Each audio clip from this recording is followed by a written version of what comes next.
Good evening, everybody. Hope everybody is doing great. I'm back with Battle Brother Basics.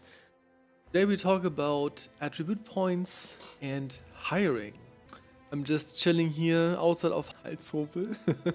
Kind of funny to have. I'm from Germany and some of the names that are kind of like German-ish. So just for you guys, I hired a bunch of bros. This is my old militia run, I have a lot of bros here, you see. Try to ignore the first 2 rounds and those 2 here.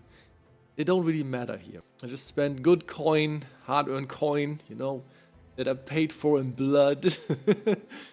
Here to have some cool recruits to explain some concepts I want to share today. So that should be worth a like, right? Let's just start with attribute points. The most straightforward one is experience. Every level you level up, you need more experience. And every level until level 11, you get one perk. Experience, just every level you need more. I think it's like 200, 500, and then. So this is of course your armor here, like head armor and body armor. This of course changes what you use. HP is of course the amount of how much damage you can take. It's very straightforward. If you hit 0, you die, or you just struck down, but you're just out of combat. So you of course want to try to have more than 0 HP. And there are certain perks like, for example, Colossus that increase that. There's no gear that increases this at all. You just have to skill it every level. This is a secondary stat. I just go over all the things and tell you if they are secondary or primary.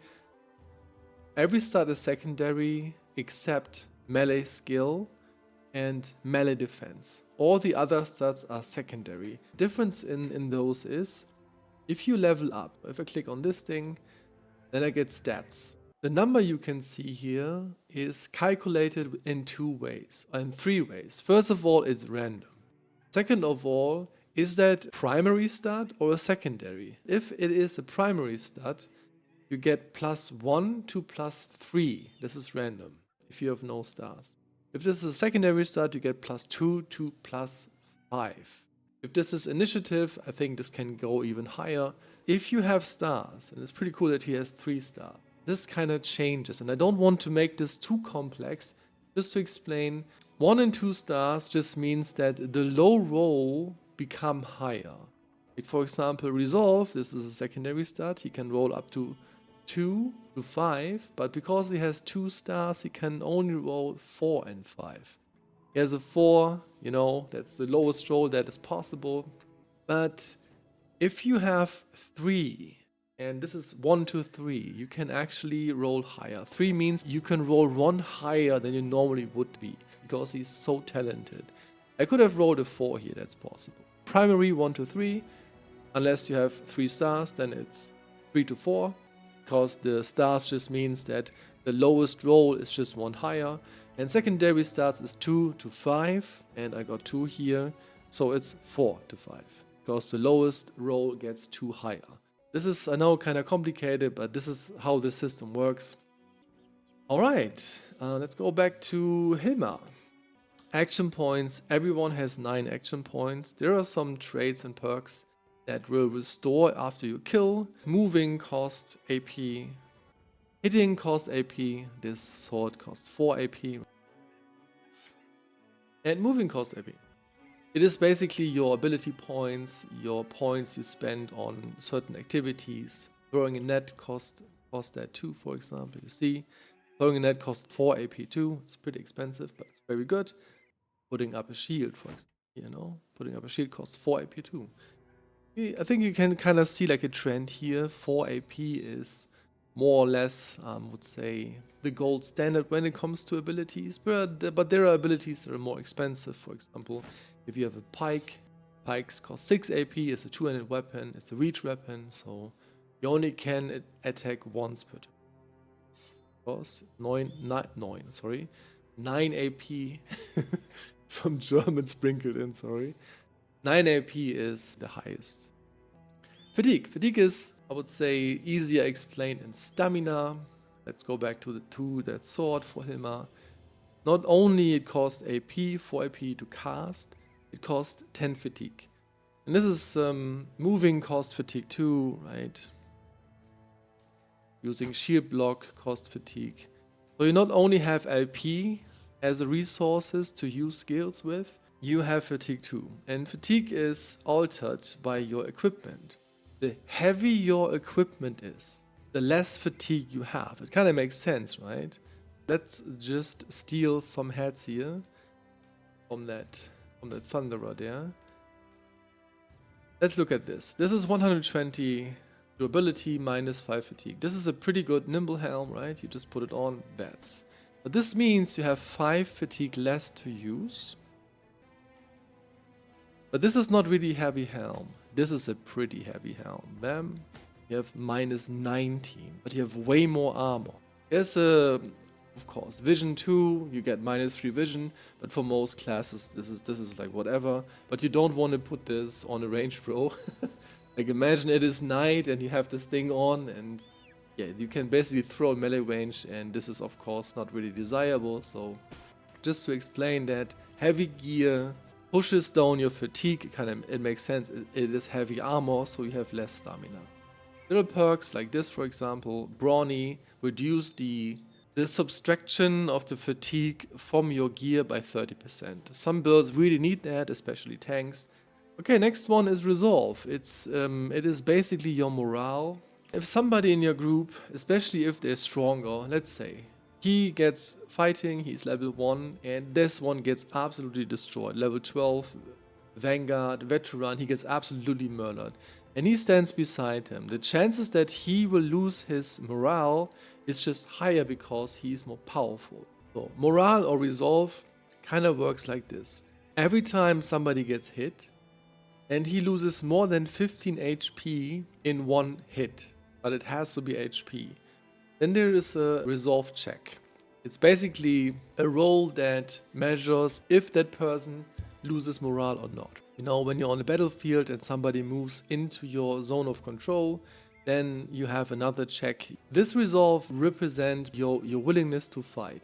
And there are 4 stages. The normal stage is just, there's like no modifications. But if you're confident, your combat stats increase by 10%. But if you're wavering or breaking, you lose another 10%. So wavering is minus 10. Breaking is minus 10%, and then fleeing, you completely lose control over that character. It's like a big white flag.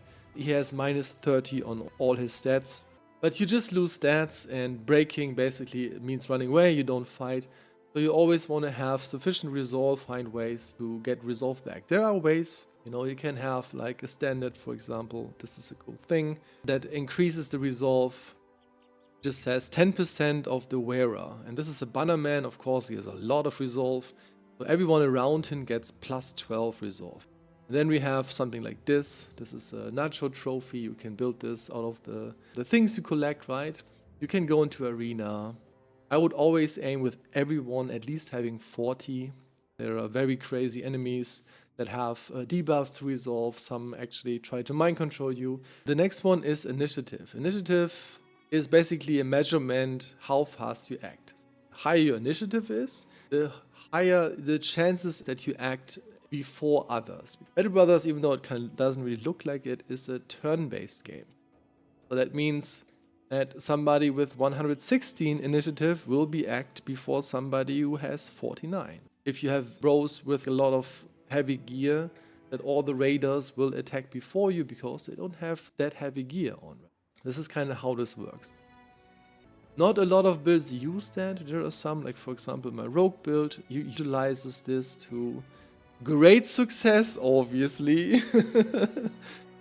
This is something you don't really worry about too much, but it is the same with fatigue. If we go back to Hilma here, how about you take a wooden shield? It says minus 10 fatigue, but this fatigue not only is 10 fatigue. If you look down at the fatigue and the initiative bar, it goes down both. So this subtraction of fatigue is also subtraction to initiative. That is the reason that very heavy armor really makes you very slow. I mean, it kind of makes sense. It's very heavy, so you're obviously slower than somebody who has nimble gear, right?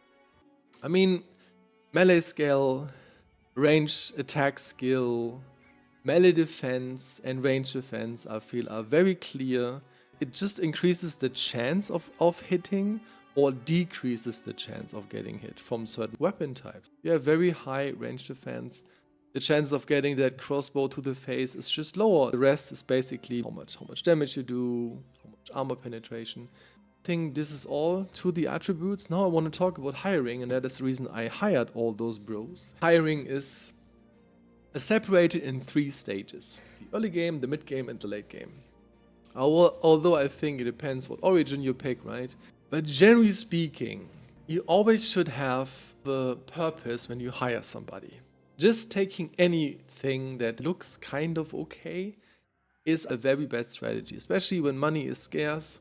Early game, you just want to have something that doesn't die in one hit.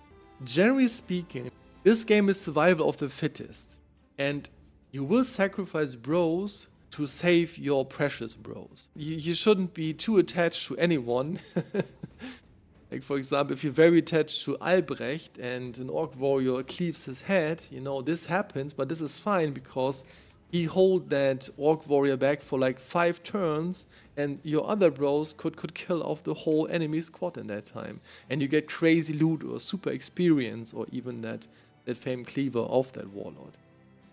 You always have to think of like the bigger picture, of like the macro perspective, if you want to call it like that. Bros are somewhat of like a currency. It's like the same as provisions or tools or crowns. They don't look like it, but this is what they do. This is their purpose. This is a soldier, right? He actually survived a pretty long time. I gave him a great sword. But generally speaking, he is just a soldier. He's there to die on a battlefield. If I would have him, for example, he's in danger, and I could replace him with him, like this is the reason he has rotation, I would do this in a heartbeat, you know? So you have to understand, bros are resources, and you really should use them to somewhat of effectiveness. So sacrificing sometimes bros to get a lot out of a fight, like for example in the beginning, if you sacrifice 2 trash bros, like, but you got like a crazy chest and maybe even an arming sword, this will push your company further. Losing bros and sacrificing them, I feel, is something that is very normal and is something you should accept to some degree. When there is a next town, there are new recruits, and most of the time you can replace your died bros pretty fast. No hard feelings here, okay? Anyways, so 3 stages. The first stage is you just need bros to survive. You should just take bros that are not too expensive, right? That wasn't too expensive. That wasn't, I mean, it's a Daytaler. This one was quite expensive. That one was, I would say, 350. This is a very expensive farmhand, for example. He was very cheap, I think like 70 crowns or something. He was very expensive, but he's a poacher. And Brawler always in the range of 130 to 200. They have really good stats. They can roll very, very well. You just pick what you get, and you try that you have at least 1 range bro. And this should be a poacher. If you get very lucky, it's a shepherd. Bowmaker or hunter could be an absolute amazing range character. You really want to have one, and preferably with like javelins, because I can tell you if they hit, they 2-shot almost everything, right? Every thug will sometimes even 1-shot, and when it's a headshot, they are very strong, you know. And what they do, if you have more ranged units than the enemy, they will charge you, which makes fights easier. Having 2 ranged bros in the beginning and like 7 to 8 bros would be ideal, but if you don't have that, don't worry about it. The second stage is you have a strong front line. There's like a lot of soldiers. They just keep enemies at bay. Now you can really start to look for recruits that you put in your back line. They have just a pike, some decent gear, maybe a dagger to help out daggering stuff down. You buy them experience boosts. You give them greedy perks like student, for example, so they level as fast as possible, because at some point you want to use them for their purpose. This will become a rogue. You always want to give them reach weapons to just support a little bit, get a kill here and there, and just level. And at some point you think, okay, no, he is really bad. Like me, look at this. Come on. He's level 11, 78. Trash.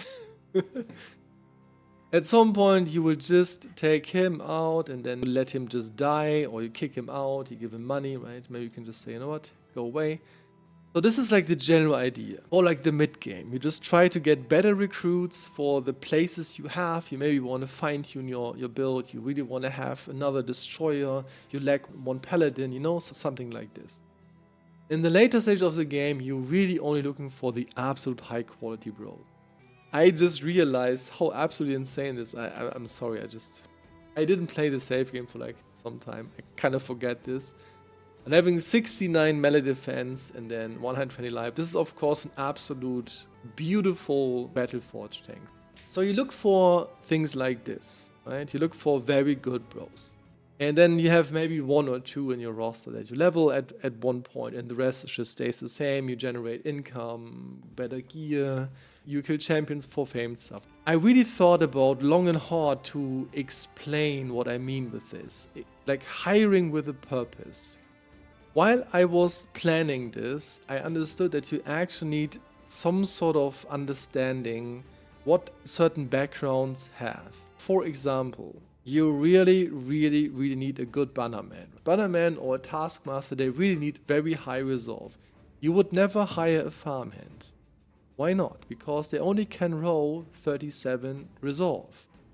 You can have triple stars, but you don't know that. You would probably hire a brawler would actually not be bad.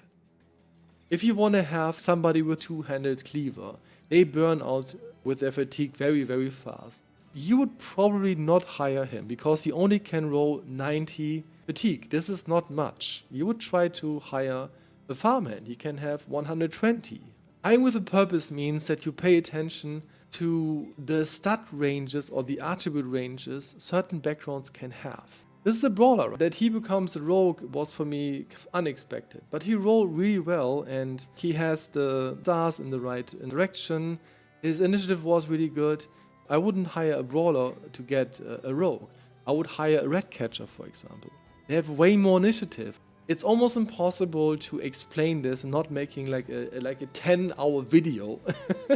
I just want you to take this away from this video. Having a purpose to hire. If you just need somebody who holds the shield, it doesn't really matter. Just hire what you want. But if that is not the case, and this will be most of the time, just pay attention to this, have a goal in mind, then this is fine. I talked enough about this, I feel like. So we can just make something at the end, like a small bonus. I go over all of those recruits and just tell you what they are good at and if they suck or not. That one sucks pretty bad. This is a very bad rogue. Lucky because he has 5 melee defense. This is kind of fine, but I would kick him out. Very early, I would keep him. I would level a little bit of resolve to fix that. But he could have a shield and maybe get 2s or 3s even leveling up. He could become a soldier, maybe even a legionnaire like a stunner, depending how he rolls.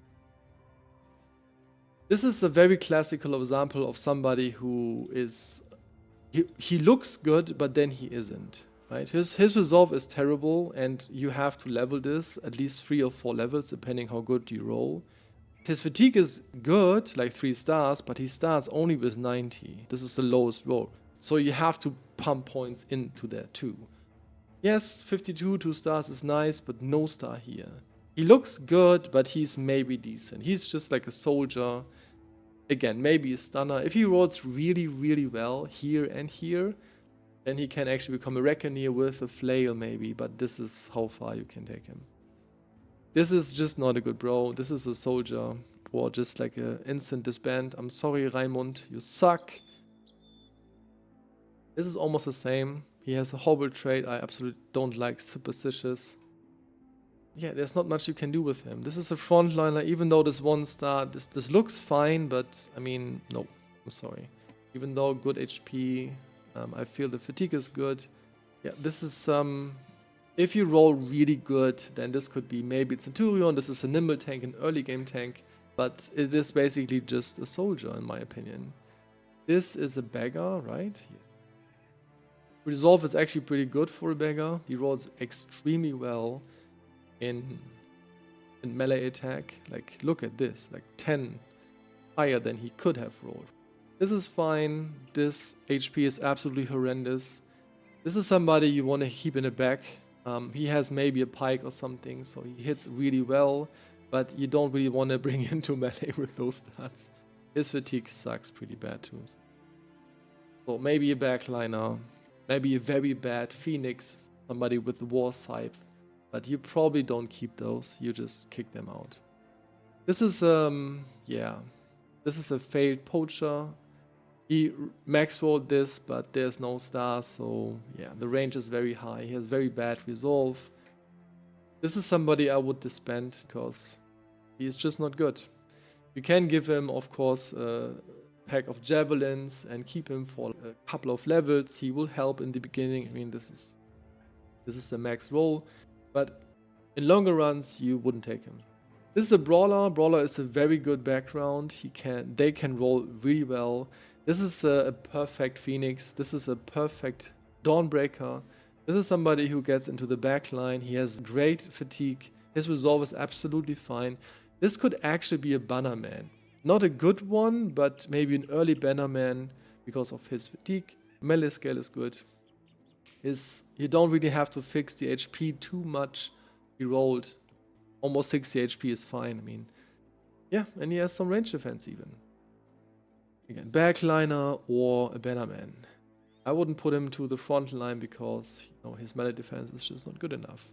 Okay, this was just like a small bonus to just see what I would do with just a complete random set of some recruits, most of them suck, as most of them will do. This is completely normal. Just to know what you do with certain attributes and stats. I didn't plan to have that long of a video here, but there was a lot to talk about, a lot to show actually. So I hope you enjoy that. You learned something, you got something from this. Yeah, I wish everyone a great day. Have a good one, whatever you do, wherever you are, obviously. And I'll see you in the next video. Goodbye.